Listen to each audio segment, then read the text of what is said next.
คลิปนี้นะครับจะเป็นการปฏิวัติวงการ AI และ Excel นะครับเนื่องจากเมื่อเร็วๆนี้นะครับทาง Microsoft ได้มีการเพิ่ม AI เข้ามาในระดับเซลล์ของ Excel โดยการเพิ่มCopilot ฟังก์ชันเข้ามา ซึ่งจะทำงานคล้ายกับฟังก์ชันอื่นๆทั่วไปแต่จะมีความไม่ธรรมดาเพราะนี่คือ AI in Excel แบบอย่างแท้จริงนะครับ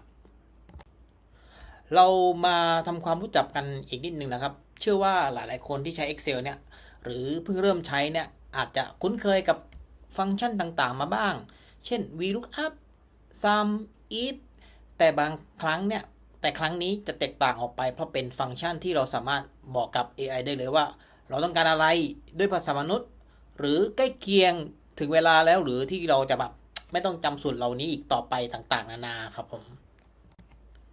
นี่ก็เพิ่งเปิดตัวไปเมื่อเดือนสิงหาที่ผ่านมาครับแล้วก็เริ่มใช้กันได้บ้างแล้วช่วงปลายเดือนแต่ปัจจุบันยังเป็นเวอร์ชันเบต้าอยู่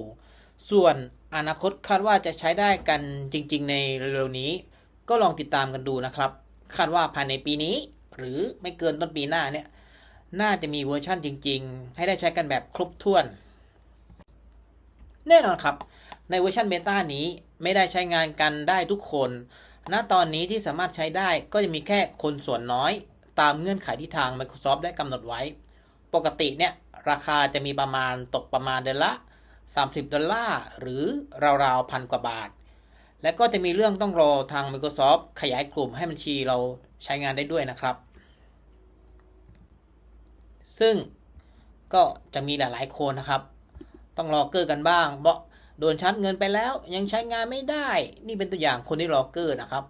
ส่วนคนที่ไม่อยากรอเกอร์นะครับต้องติดตามตอนท้ายคลิปนะครับจะมีวิธีที่ผมได้ลองแล้วใช้งานได้ทันทีแถมฟรีด้วยนะครับเดือนหนึ่งโดยให้ลองไปเล่นกันนะครับติดตามกันนะครับต้องบอกเลยว่าเวอร์ชันเบต้าก็เป็นเหมือนการทดลองใช้และเก็บฟีดแบ็กไปปรับปรุงเพราะฉะนั้นอย่าเพิ่งคาดหวังมากว่าจะมีความฉลาดมากขึ้นอยู่กับว่าใครใช้อาจเป็นคนใช้งานพื้นฐานคนเพิ่งเริ่มคนที่ต้องการเทคนิคลัดทำงานเร็วหรือต้องการให้ดูมืออาชีพยิ่งขึ้นหรือเป็นคนที่เป็นเทรนเนอร์ไปสอนคนอื่น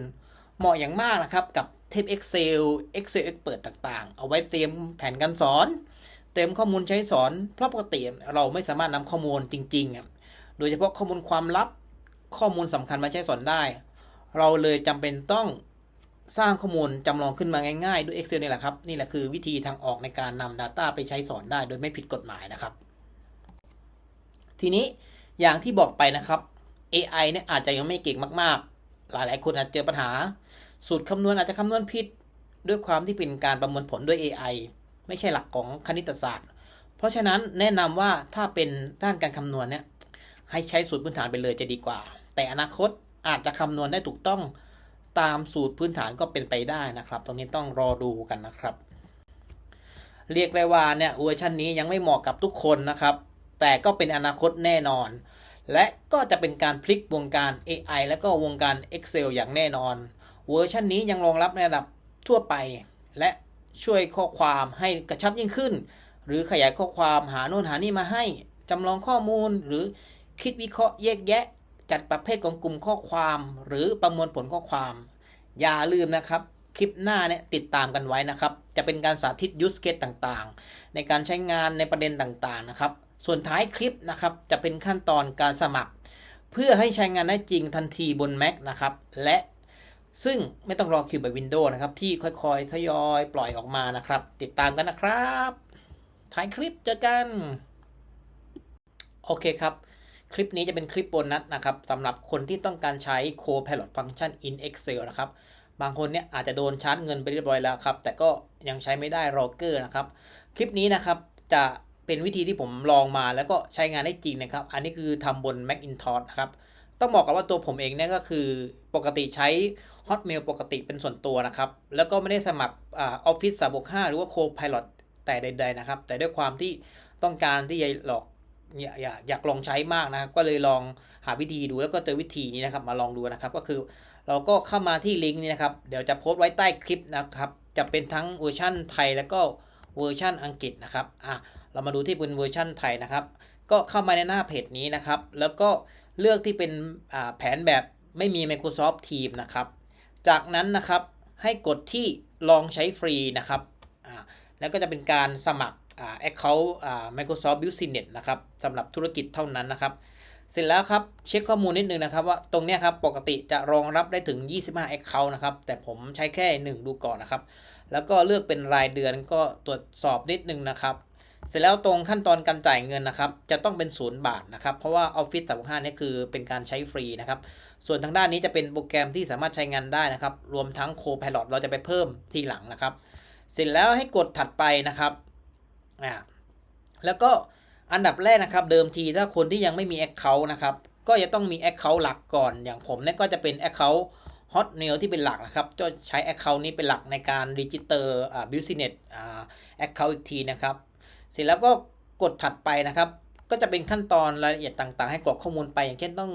ระบุบัตรเครดิตนะครับทีนี้ด้วยความที่ผมสมัครเสร็จไปแล้วใช่ปะครับก็จะข้ามมาที่หน้าจอนี้นะครับจะเป็นหน้าจอของ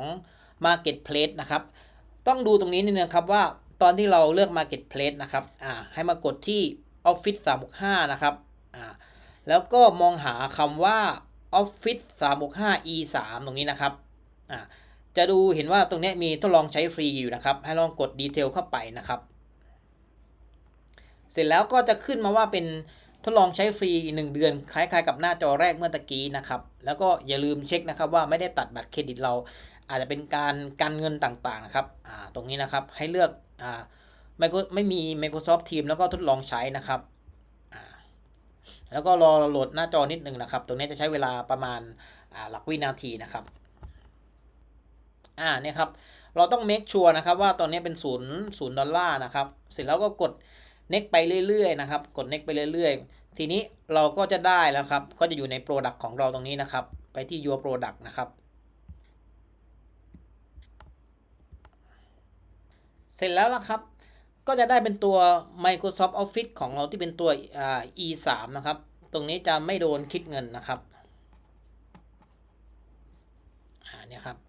แล้วก็จะระบุรายละเอียดต่างๆว่าใช้ได้กี่คนนะครับซึ่งก็คือรองรับสูงสุดทั้งหมด5คนนะครับเสร็จแล้วนะครับก็จะขึ้นเป็นหน้าจอให้เรามาดูที่ตัว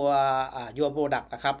ก็จะเห็นแล้วว่าเนี่ยเราใช้ E3 แบบไม่ได้คิดเงินนะครับตรงนี้จะเป็นฟรีนะครับเสร็จแล้วสิ่งที่ยังขาดอยู่ก็คือตอนนี้เรามี Office 365 E3 แล้วเรายังขาดตัว Copilot อยู่นะครับเราก็ไปที่ Marketplace อีกครั้งหนึ่งนะครับไปที่ Marketplace แล้วก็ไปที่ All Product นะครับเสร็จแล้วก็มาที่ตัวแรกนะครับที่เป็นตัว Recommend นะครับตัวนี้แล้วก็เราจะเห็นว่าเป็นตัวMicrosoft 365 Copilot นะครับแล้วก็จะมีตัวสำหรับใช้ทดลองนะครับแล้วก็กดเข้าไปนะครับก็ทำคล้ายๆเดิมนะครับก็แอดเข้ามาเป็นอีกรายการนะครับตรงนี้ก็จะใช้ฟรีเช่นกันนะครับแล้วก็อย่าลืมที่จะเลือกใช้ฟรีนะครับตรงนี้แล้วก็รอกระบวนการขั้นตอนชำระเงินผ่านบัตรเครดิตซึ่งก็จะไม่ได้มีการหักเงินจริงนะครับแล้วก็ทุกอย่างเรียบร้อยนะครับคราวนี้เราก็จะต้องไปติดตั้งแอปนะครับก็จะมาที่ตรงจุดนี้นะครับแล้วก็ไปที่คำว่า more app นะครับเสร็จแล้วก็ให้เลือก install app นะครับก็เป็นการดาวน์โหลดแอปเข้ามานะครับเก็บไว้ในเครื่องนะครับแล้วก็ทำการติดตั้งแอปให้เสร็จเรียบร้อยนะครับสมมุติว่าอย่างผมเนี่ยติดตั้งเสร็จไปเรียบร้อยแล้วเราก็เปิด Excel ขึ้นมานะครับที่โหลดขึ้นมานะครับขั้นตอนนี้นะครับก็เราก็ไปเช็คเวอร์ชันก่อนนะครับว่าเวอร์ชันของเราเนี่ยครับต้องเป็นเวอร์ชัน 16.101 นะครับหรือว่าสูงกว่านะครับถึงจะใช้ Copilot ได้นะครับผมถ้ายังไม่ได้ก็ไม่เป็นไรครับตรงนี้ก็ล็อกอินเข้าไปก่อนนะครับทาง Microsoft เนี่ยจะต้องตรวจสอบการล็อกอินเข้าไปนะครับล็อกอินให้เสร็จสับเรียบร้อยนะครับเสร็จแล้วก็ลองเปิดขึ้นมาสัก1ไฟล์นะครับขั้นตอนนี้นะครับอาจจะยังใช้งานไม่ได้นะครับจะต้องมีการไปเรียกว่าเปิดเป็นเบต้านะครับเปิดโปรแกรม Beta Channel ก่อนนะครับเราก็จะมาที่เมนู Help นะครับแล้วก็กดที่ Check Update ครับตรงปุ่ม Advanced นะครับตรงนี้ให้เราเลือกเป็น Beta Channel นะครับเดินจะเป็นค่า Current Channel นะครับให้เราเลือกเป็น Beta Channel นะครับตรงนี้คือจะสามารถใช้ Copilot ได้นะครับเสร็จแล้วก็รอขั้นตอนการอัปเดตนะครับซึ่งเวลาที่เราอัปเดตเสร็จตรงนี้ จะเป็นข้อมูลณปัจจุบันล่าสุดนะครับระหว่างนี้อาจจะต้องมีการปิด Excel เพื่อติดตั้งใหม่นะครับอย่างเคสผมเนี่ยก็คือติดตั้งเสร็จไปแล้วนะครับหลังจากเราดาวน์โหลดเสร็จอัปเดตเสร็จนะครับจะทิ้งช่วงประมาณหลายนาทีนะครับหรืออาจจะถึงครึ่งชั่วโมงหรือ1ชั่วโมงนะครับตรงนี้ถึงจะโผล่มาเป็น Copilot ปกตินะครับที่เป็นลักษณะของแชททั่วๆไปนะครับอันนี้คือเป็นของเดิมที่มีอยู่แล้วนะครับแต่สิ่งที่เพิ่มเติมเข้ามานะครับผมก็ลองสร้างเล่นๆดูนะครับด้วยสูตรลองให้สร้างสูตรคูณนะครับเท่ากับนี่คือค่าเริ่มต้นตัวอย่างนะครับก็มีพารามิเตอร์นะครับเป็นพร้อมกับคอนเทกต์นะครับ